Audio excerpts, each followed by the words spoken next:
একদিনের জন্য ব্যাচেলর হয়ে গেলাম, তার মধ্যে আমার হাজব্যান্ডের কাণ্ড দেখে আমি অবাক। যদিও এসব কাণ্ড দেখতে দেখতে এখন আমি অভ্যস্ত। তার পাশাপাশি কিছুদিন আগে আমি আমার আম্মার কাছে বলেছিলাম কাঁঠালের বিচি ভর্তা খেতে ইচ্ছা করছে, কিন্তু এটার খোসা ছাড়াতে খুবই বিরক্ত লাগে আমার কাছে। তাছাড়া এখানে অ্যাভেলেবেল পাওয়াও যায় না। আমার আম্মা তো সেই কাঁঠালের বিচি ফ্রোজেন করে আমার বাসায় এনে আমাকে রীতিমতো অবাক করে দিয়েছে। হ্যালো এভরিওয়ান, আসসালামু আলাইকুম। It's me Israt from Israt Shah lifestyle. প্রথমে আসি আমি আমার হাজব্যান্ডের কথায়। আমি আমার হাজব্যান্ডকে বলেছিলাম বাসায় কাঁচামরিচ আর কয়েকটা জিনিস যেমন রসুন, পেঁয়াজ এগুলো শেষ হয়ে গিয়েছিল, এগুলো আসার সময় নিয়ে আসার জন্য অফিস থেকে। তারপর আমি এই ব্যাগ খোলার পরে রীতিমতো অবাক, মানে এত কিছু নিয়ে এসেছে বিশেষ করে আমার জন্য।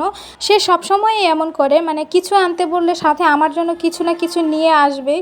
এইসব প্রয়োজনীয় জিনিস আমি আনতে বলেছিলাম, পাশাপাশি ও আমার জন্য নুডলস, বিস্কিট, একদম বিস্কিট দিয়ে ভরপুর এনেছে। বাসায় অলরেডি এক্সট্রা খাবার আমার রয়ে গেছে, ওগুলো আমি শেষ করতে পারছি না, কারণ একা একা আর কত খাওয়া যায়। কারণ ও এত বিজি থাকে অফিসিয়াল কাজে, আমাকে তো বাসায় খুব সময় দিতে পারে না। তার মধ্যে এত এত খাবার আমি একা একা খেয়ে শেষ করতে পারি না।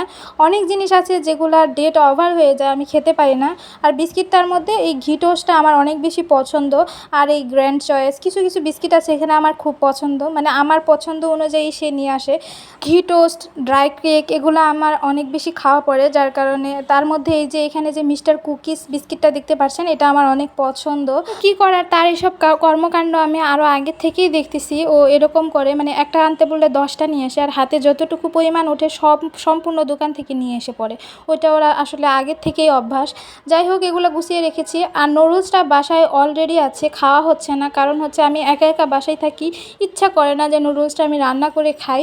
অনেক সময় ফ্রাইডেতে আমার হাজব্যান্ডের জন্য আমি রান্না করি, কিন্তু বাসায় অলরেডি নুডলস নষ্ট হচ্ছে, ওগুলো খাওয়া হচ্ছে না। এখানে বড় এক প্যাকেট এনে অলরেডি রেখে দিয়েছে, কি করব। যাই হোক, সব কিছু গুছিয়ে এই তো সকালের নাস্তায় চলে এসেছি। তো ভাবলাম যে একটু কফি খাই, আর বাসায় কেক আছে, কেকটা নষ্ট হয়ে যাবে, কেকটা আগে খেয়ে নিই। আর সকালে আমি 2-1টা বাদাম, কিশমিশ এগুলো খাইলে কেন জানি এনার্জি পাই। তারপরে ওসব খাওয়া দাওয়া করে আমি তো একটু বারান্দায় চলে এসেছি। আর এখানে রেইন লিলি ফুটেছে, হলুদ কালারের, আমার খুবই পছন্দের একটা ফুল। আর এখানে পিঙ্ক কালারের অনেকগুলো কলি এসেছে, এগুলো হয়তো পরবর্তী ব্লগে দেখতে পারবেন যে একসাথে ফুটবে, আমি আপনাদের সাথে শেয়ার করব। তারপর সব কিছু দেখে টেখে আমি চলে গিয়েছি দুপুরের রান্নায়, কারণ হচ্ছে আজকে দুপুরের খাবার নেই, আমার প্রতিদিন থাকে। তো ব্যাচেলার হিসাবেই আমি আজকে খাবারটা রান্না করব শর্টকাটে। আর আমার আম্মাকে বলেছিলাম কিছুদিন আগে যে আমার কাঁঠালের বিচি ভর্তা খেতে ইচ্ছা করছে শুটকি দিয়ে, এটা আমার খুবই পছন্দ। তো আম্মা তো তারপর কিছুদিন পরে এসে আমাকে অনেকগুলো কাঁঠালের বিচি হাফ বয়েল করে ফ্রোজেন করে বাসায় নিয়ে এসেছিলো, তো সেগুলো আমি টুকটাক করে খাচ্ছি। তো এখন আমি ব্যাচেলার রান্না হিসেবে এখানে কাঁঠালের বিচি ভর্তা করব শুটকি দিয়ে, আর ডিম ভাজি করব। এটাই আমার দুপুরের খাবার, আর কিছু খাবো না। আর এটা হলে তো আমি অনেক খেতে পারি, ব্যাস এটার সাথে শুধু এক পিস লেবু থাকবে, আমার আর কোনো কিছুই লাগবে না। মাছ বলেন, মাংস বলেন, কোনো কিছুই আমার ভালো লাগবে না, মানে এটা থাকলে আমি এটা দিয়ে 1 প্লেট ভাত অনায়াসে খেতে পারবো। যাই হোক, এইভাবেই আমি এই কাঁঠালের বিচি ভর্তাটা খেতে বেশি পছন্দ করি। এই তো প্রথমত সব কিছু দিয়ে শুটকি দিয়ে আমি এটা একটু ব্লেন্ড করে নিয়েছি। আর ব্লেন্ডারে এই ভর্তাটা বানালে খুব শর্টকাটে বানানো যায়। অনেকে বলে পাটায় বেটে ভর্তা বানালে অনেক বেশি মজা লাগে, কিন্তু পাটায় বাটা আমার আসলে এটা অভ্যাস নেই, আর কেন জানি আমার হাত জ্বলে পাটায় বাটলেই।